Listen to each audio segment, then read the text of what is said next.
அண்டம் முழுதும் ஒன்றினுள் அடக்கம்.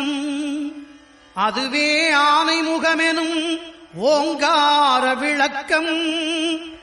சுழலும் கோள்கள் அவன் சொல் கேட்கும்.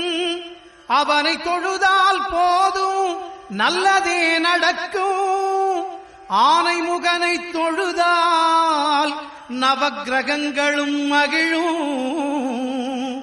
நல்லதே நடக்கும், நல்லதே நடக்கும்.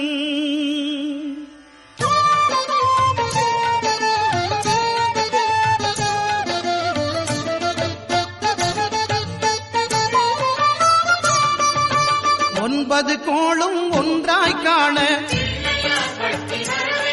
அங்கு கற்பகம் என்னும் கடவுளின் மெய்யில்.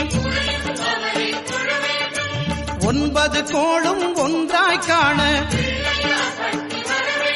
அங்கு கற்பகம் என்னும் கடவுளின் மெய்யில்.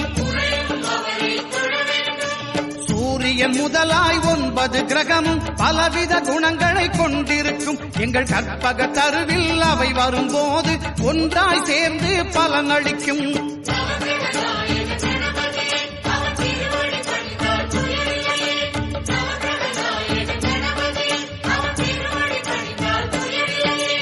ஒன்பது கோளும் ஒன்றாய் காண அங்கு கற்பகம் என்னும் கடவுளின் மெய்யில்.